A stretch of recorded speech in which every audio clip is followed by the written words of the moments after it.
Hoje na entrevista eu converso sobre o tema do momento, para quem gosta e para quem não gosta, que é a Copa do Mundo de Futebol. E para isso, nosso convidado é o professor do Departamento de Estatística da UFSCar, Márcio Alves Diniz, que é idealizador da plataforma FIFA Experts, que envolve os internautas em previsões sobre os jogos da Copa 2018, com o objetivo principal de disseminar o conceito de probabilidade e outras técnicas estatísticas. Professor Márcio, muito obrigada por ter aceito o nosso convite. Demorou para a gente poder ter essa conversa, mas é uma satisfação que a gente possa contar com a sua presença aqui hoje. Obrigado, eu que agradeço pelo convite. Daqui a pouco a gente vai descrever um pouco mais o FIFA Experts, como funciona, mas queria que você começasse apresentando por que criou essa plataforma, qual foi a motivação, qual que é a história aí até a gente chegar a esse site agora na Copa 2018. Sim. Bom, eu sou professor aqui do Departamento de Estatística da UFSCar desde 2009 e eu tive um colega no doutorado que mantém uma página até hoje, que é o Chance de Gol, que existe já desde 1999, onde ele publica previsões probabilísticas para jogos de futebol do Campeonato Brasileiro e hoje de vários outros campeonatos e da Copa do Mundo também. Existe um outro site, que é o Previsão Esportiva, mantido por um colega aqui do Departamento de Estatística da UFSCar, que é o professor Luiz Ernesto, e que existe já também desde 2006, que publica também previsões para jogos de futebol, principalmente para a Copa do Mundo e para outros campeonatos. No Chance de Gol, que eu consultava eventualmente, porque eu gosto de futebol, enfim, e também de probabilidade, eu via os comentários das pessoas, esses comentários de Facebook, né, de redes sociais, etc. E muitas vezes eu ficava chateado com os comentários, não só porque muitas vezes eles eram pessoais, até ofensas pessoais ao Marcelo, que é esse meu colega, porque no Brasil, se você ofender a família de alguém, não tem problema. Agora, se você disser que o time de alguém tem pouca probabilidade de ganhar o campeonato, isso terrível, né? É passível de ameaça de morte. Exatamente. E isso mostrava a ignorância das pessoas sobre o que ele estava fazendo, ou sobre o que ele faz. Então, das motivações foi fazer o site com o objetivo de educar as pessoas mesmo, ou de fazer as pessoas pensarem sobre probabilidade de uma maneira que normalmente elas não pensam. Então esse foi o primeiro objetivo. O segundo objetivo, ele é acadêmico, então depois da Copa do Mundo, esses palpites das pessoas eles vão ficar armazenados lá no banco de dados e a gente vai poder usar técnicas estatísticas para analisar esses palpites. Relacionado a esse objetivo didático, a gente colocou lá no site, né, no nosso site, o fifaexperts.com, que as pessoas vão poder competir contra esses modelos, né, tanto previsão esportiva quanto o Chance de Gol. Porque se as pessoas reclamam tanto sobre as previsões que esses modelos publicam, elas têm a chance agora de mostrar que elas podem dar previsões melhores.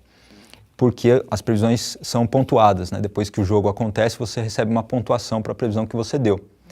E elas vão perceber que não é tão fácil assim ganhar de um modelo matemático. O modelo tem limitações, como todo modelo científico, e eu acredito que pessoas podem ganhar do modelo, né? Ter previsões melhores do que o modelo no longo prazo, mas não é uma tarefa fácil. Então eu diria que essas foram as duas principais motivações para fazer o projeto, né? Queria que você descrevesse ele um pouco, levando em consideração justamente isso. Eu acho que é mais comum a gente pensar em sites como o Previsão Esportiva, que tem esses modelos matemáticos e que falam, inclusive, olha, o resultado provavelmente vai ser esse e tal. No FIFA Experts, as pessoas elas não falam, olha, o resultado da partida vai ser esse, 3-1, mas elas falam em termos justamente de probabilidade de um time ou de outro vencer ou de dar empate, né? Sim. Existe uma diferença, né, entre esse bolão que a gente está acostumado, onde as pessoas colocam o placar, e o palpite que a gente está pedindo lá no FIFA Experts. O bolão usual, a pessoa ela pensa em todos os placares possíveis e ela escolhe aquele que ela acha mais provável. Mas quando você coloca lá 3-1, você não coloca do lado com probabilidade tal. Né? Vai ser isso, né? Então, é como se fosse uma predição, não é uma previsão.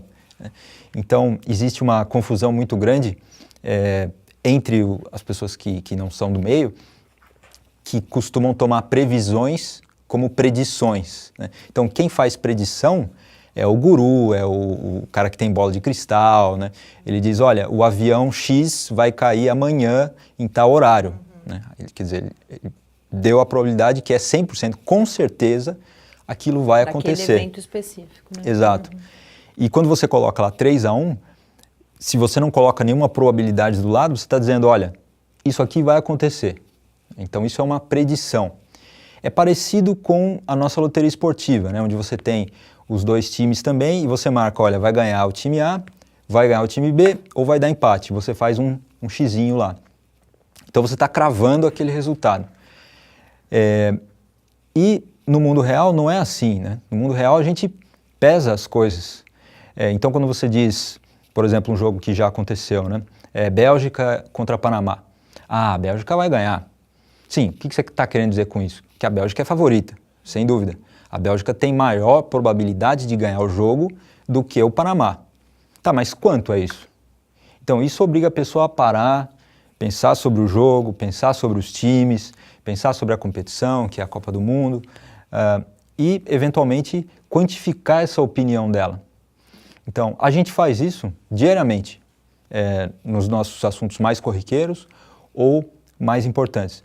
E a gente usa para isso probabilidade, mas as pessoas não se dão conta disso. Então, por ser um assunto tão importante, eu acho, né, que o palpite, como a gente pede, em termos de probabilidade, ele é muito mais educativo e vai ajudar muito mais as pessoas a pensarem sobre o assunto do que simplesmente colocar o placar. Então, é uma brincadeira? Sim, você pode dizer que é uma brincadeira, mas tem brincadeiras mais sérias do que outras, ou tem brincadeiras que ensinam mais coisas importantes do que outras, né? Sobre probabilidade e estatística, muitas vezes, né, como você estava falando, as pessoas têm uma confusão. Até a própria imprensa, já que o nosso assunto aqui envolve futebol, né, eles falam assim, as estatísticas do jogo, né, dando lá que chutou 10 bolas, etc. Isso não é uma estatística, isso foi um fato que aconteceu, né? Chutou X bolas, defendeu tanto. Então, há uma confusão, né? E as pessoas também confundem que muitas vezes a probabilidade ela está associada justamente com a incerteza que a gente tem de conseguir. Então, por exemplo, o jogo da Espanha e Portugal foi 3-3. Aos 40 minutos do segundo tempo, o Cristiano Ronaldo acertou uma falta perfeita, indefensável para o goleiro. Quantas faltas ele já acertou? Ele acertou muitas, mas com certeza ele errou muito mais chutes daquele do que ele fez gols daquela forma, né? E o próprio fato, né, uma pequena perturbaçãozinha ali na bola faria que a bola não chegasse ali naquele momento, etc. Tal, né? Então as pessoas muitas vezes não percebem que quando a gente está trabalhando com essas probabilidades, ela envolve muitas vezes porque o problema é muito complexo, né? Como, por exemplo, se a gente fosse descrever fisicamente aquele chute do Cristiano Ronaldo, né? Ou seja, é muito difícil, porque dependeu do jeito que ele bateu na bola, a altura da grama, o vento, o quanto que o Piquet pulou e não alcançou a bola, várias coisas, ou seja, é um problema intratável do ponto de vista da precisão. Mas do ponto de vista da probabilidade, você sabe, olha, o Cristiano Ronaldo, sei lá, tem um acerto de 10%, 20%, não tenho ideia, né? Para cravar um resultado. Agora, por exemplo, o resultado 3-3 como Espanha e Portugal, acho que foi um resultado que pouca gente cravou no seu site. Então, no nosso caso, a gente não tem esse problema, porque a gente vai quantificar a sua probabilidade de empate, né? Então, você vai colocar lá quantos por cento você acha que... empataria, né? Que empataria. E é bem provável que aquele jogo empatasse, ele tinha uma chance pelo... Né? E você tem até meia hora antes do jogo para mexer na sua probabilidade. Então, quando o jogo começa, aquele jogo ele não está mais ali disponível para você alterar a sua probabilidade, né? Então, certamente algumas pessoas colocaram alguma probabilidade para empate, como eu coloquei. Outras pessoas não. Outras pessoas pensam, por exemplo, nos jogos do Brasil principalmente, nós brasileiros costumamos ser otimistas com relação à seleção brasileira e colocam lá, não, 100% de vitória para o Brasil, 0 para empate e 0 para para a Suíça, no caso. E quebrar a cara. O oponente. Então eu tive, por exemplo, colegas, professores do departamento que fizeram isso, né? E tudo bem, se você acerta, se o Brasil de fato ganha, você ganha a pontuação máxima, que a pontuação dos palpites varia entre 0 e 100. Então você ganha a pontuação máxima. Mas, se você conhece um pouco de futebol ou um pouco de probabilidade, você não vai fazer isso. Porque probabilidade de 0 é para eventos impossíveis. Probabilidade de 100% é para eventos que você tem certeza.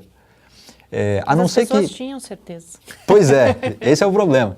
Mas isso tudo é muito interessante, porque já começa a entrar nessa seara do que significa probabilidade, né?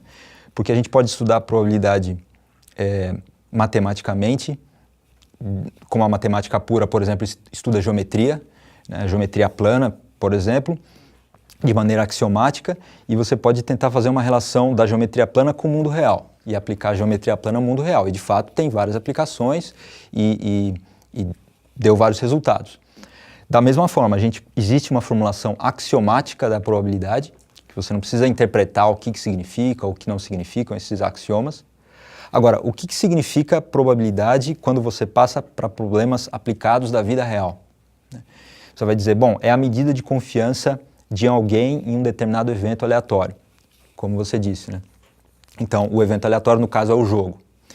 Então, se é a sua medida de probabilidade, eu tenho a minha, ela tem a dela e cada um tem a sua.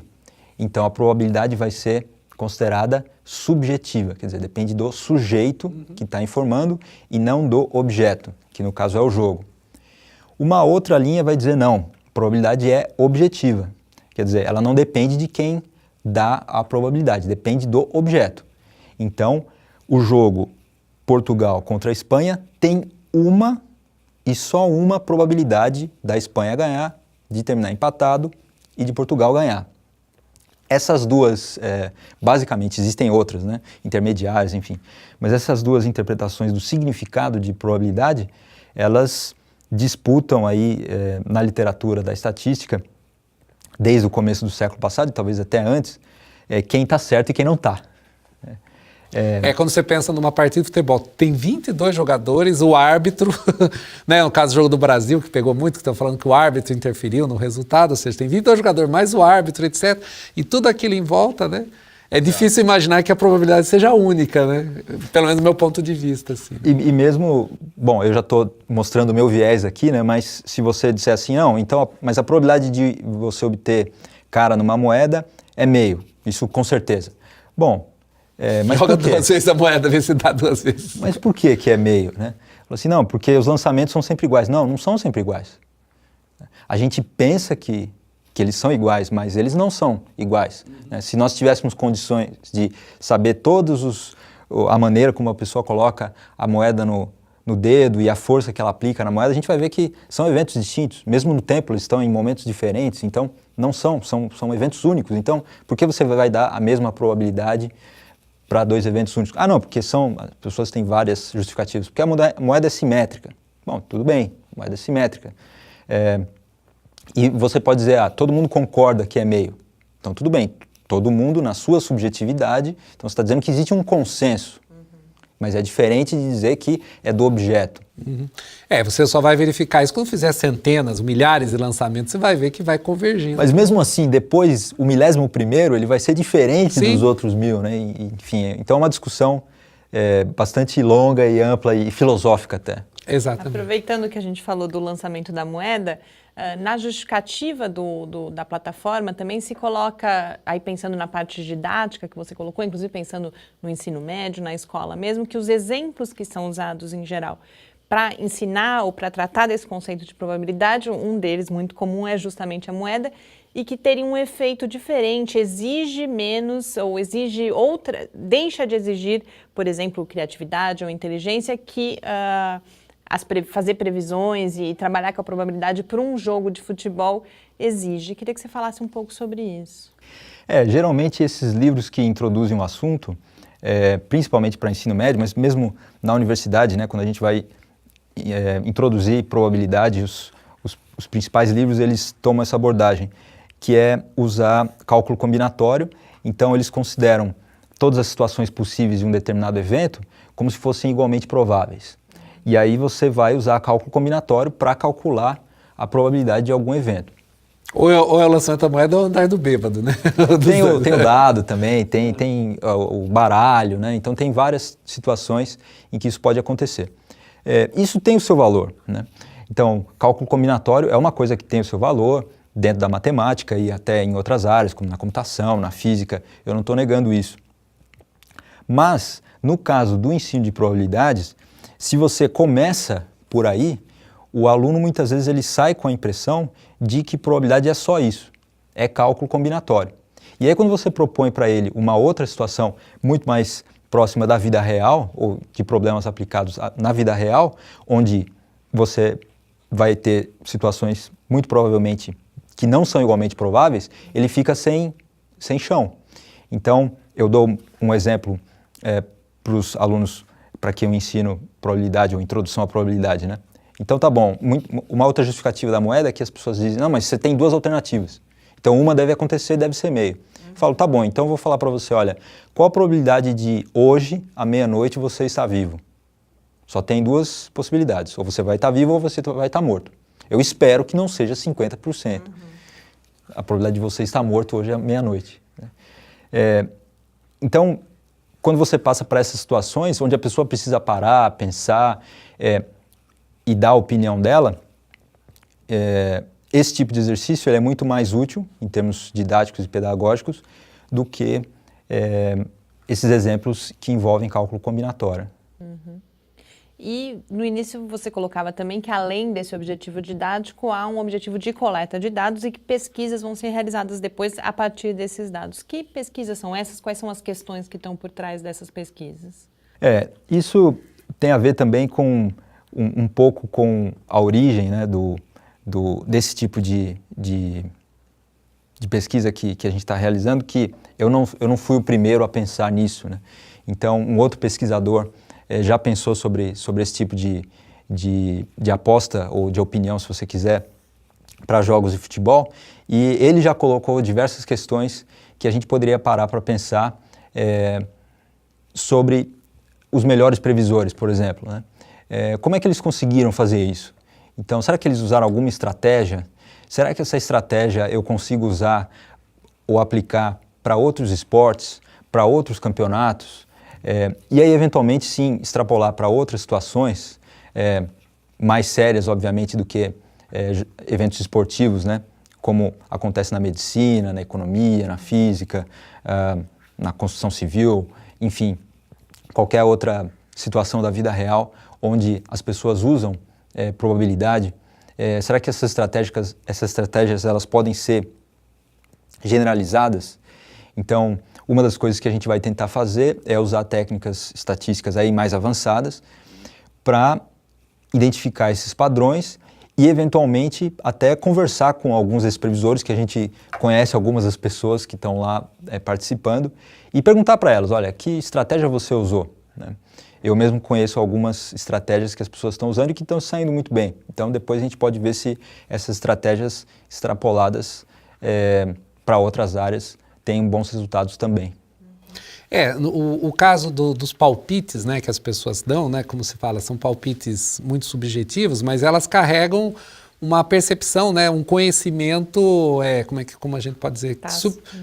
Tácito sobre isso, né? Ou seja, quem está apostando. É claro, quando alguém fala assim, o meu time vai ganhar, eu coloco lá 100%, etc., né? Não precisa ser só a seleção brasileira, né? Se for aplicar isso para o campeonato brasileiro, vai ser assim. Parecido. Exatamente. Talvez tenha lá um certo predomínio para Corinthians, Flamengo e São Paulo, porque eles têm os 3 maiores torcidas. As pessoas vão sempre apostar nos seus times sem olhar o que de fato ocorre, né? Em particular, eu acho que o futebol é bastante interessante para isso, porque o futebol é talvez um desses esportes talvez mais imprevisíveis, se a gente for ver, né? Quando a gente pensa uma partida de vôlei, por exemplo, se um time é muito melhor que o outro, ele fatalmente ganha, porque ou basquete, são muitos pontos, né? Então, futebol, um único evento, um lance, perde, né? Argentina e Islândia. Quantas pessoas puseram probabilidade que a Islândia ganhava da Argentina, né? Só para aquele que não gosta muito da Argentina, né? Exatamente. Né? Exatamente. Não havia uma justificativa técnica, né, para você pensar, dado os dois times, né? Então, eu acho que esse perfil que você está levantando é um perfil bastante interessante. E como você falou, a gente tem opinião para tanta coisa, né? Para isso. Poderia assimilar, por exemplo, fazer para eleição de presidente. As pessoas podem escolher aquele que ela gosta mais. Qual a probabilidade de tal candidato ser eleito presidente? Que é diferente acho que talvez seria interessante falar diferente daquela pesquisa, né? De opinião, né? Qual que é a diferença seria dessa pesquisa de opinião e isso que você está fazendo? Elas estão bem relacionadas. Só uma coisa que você falou que eu achei interessante sobre o palpite, né? Que as pessoas estão colocando as probabilidades como palpites. E, de fato, eles são palpites, né? E uma vez eu lembro que, explicando esse ponto de vista subjetivo, ou considerando a probabilidade como algo subjetivo para uma pessoa que não era da área, ela disse, não, mas espera aí. Então você está me dizendo que é só um chute? Eu falei, isso, é um chute, é exatamente isso, mas tem regras. Então não é um chute assim qualquer, ele tem regras, que são as regras do cálculo de probabilidades. E essas regras você vai aprender também se você estudar a probabilidade do ponto de vista axiomático, né, sem interpretação nenhuma. Então tem que seguir essas regras. Quando você relaciona, por exemplo, isso com apostas ou opiniões de pessoas, obviamente que as pessoas elas apostam de acordo com a probabilidade que elas têm. Então, se elas vão apostar, por exemplo, em quem vai ser o próximo presidente, a não ser que ela queira perder dinheiro, ela vai apostar de acordo com as probabilidades que ela considera para essas pessoas serem eleitas ou não, né? Então, existe uma relação, sem dúvida, entre mercado de apostas para qualquer coisa e a probabilidade daquele evento acontecer, né? Então, uma das coisas que a gente vai fazer, na verdade, é isso, investigar isso, se existe essa relação. Porque hoje em dia você pode entrar na internet e existe lá as probabilidades para um determinado time ganhar ou perder ou empatar, né? Então, a gente vai tentar verificar isso também. A gente está guardando esses dados para fazer, investigar essa hipótese também. E essa questão da diferença entre uma pesquisa de opinião e o chute, acho que é importante e é uma forma das pessoas entenderem também diferentes usos da estatística. O Adilson antes colocava como a própria mídia usa, às vezes, o termo estatística equivocadamente, né? A pesquisa de opinião é uma amostra, né, daquela população inteira que vai votar, e uma pessoa que eventualmente vai apostar ou que vai dar as probabilidades para quem vai ser eleito presidente, ela pode usar a amostra como meio para melhorar ou para atualizar as previsões que ela tem a priori, né? Então, isso ela pode fazer também com as estatísticas, né, do jogo. Então, olha, um time deu muito mais chutes a gol do que outro. Olha, então, de fato, eu acho que no próximo jogo esse time aqui ele vai bem mais forte do que esse. Para ganhar o jogo, precisa chutar no gol, certo? É o mínimo que você tem que saber sobre futebol. Mas no Brasil, a grande maioria das pessoas sabe disso, né? Então, por exemplo, eu tenho uma prima que está participando lá da brincadeira, ele está indo muito bem, né? E ela é arquiteta. Então, ela não acompanha futebol diariamente e a área profissional dela não está relacionada diretamente com estatística. Mas, enfim, eu vou conversar com ela depois, mas eu a conheço, eu sei que ela tem uma capacidade analítica grande e ela está aprendendo, com o passar do campeonato, a dar os palpites e a pensar em cada time e assim por diante. Então, vê que isso não está relacionado necessariamente com o fato da pessoa gostar de futebol ou de probabilidade. O fato, por exemplo, que a gente tem lá, a Alemanha perdeu o primeiro jogo, a Argentina perdeu o primeiro jogo, o próximo jogo, difícil, o meu palpite seria, dificilmente eles vão perder, porque há uma necessidade, há uma pressão, então vai mudar. Então a condição inicial mudou, né? Exatamente. Uma coisa é eu fazer os palpites antes disso. Então, como já teve um evento, derrota para a Islândia e derrota para o México, isso vai gerar, ou seja, mudou as condições de contorno, ou seja, eles têm que ganhar o próximo jogo e provavelmente vão ganhar. Se eu for colocar meu palpite, eu não vou colocar 100%, mas eu acho que 80% cada um deles vai ter chance de ganhar, porque eles estão motivados para isso. Exato. No nosso jargão, esse primeiro jogo é a amostra. Isso. Então, já tem uma amostra da Argentina, já tem uma amostra da Alemanha e de outros times, né? Então, eu posso usar essa amostra agora para atualizar minhas probabilidades dali para frente. Então, em vez de diminuir o fato de ter um resultado negativo, não, eu acho que é o contrário, aumenta a chance de ter um resultado positivo na sequência. Né? Depende de cada um. Exatamente. Nosso tempo está acabando, eu queria, depois ainda vou te fazer mais uma pergunta, mas quem se interessou, ainda dá para participar, dá para, a partir de agora, começar a fazer as previsões no site? Sim, você pode entrar lá no fifaexperts.com, no canto direito superior da tela tem o link para você se registrar Você pode fazer isso com conta do Google ou do Facebook, isso é gratuito.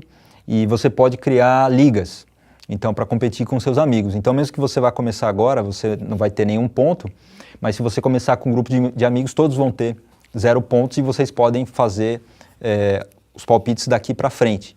E aí a pontuação vai ser considerada daqui para frente e você pode ver com seus amigos quem é o melhor previsor daqui para frente, né? Então, não há impedimento nenhum.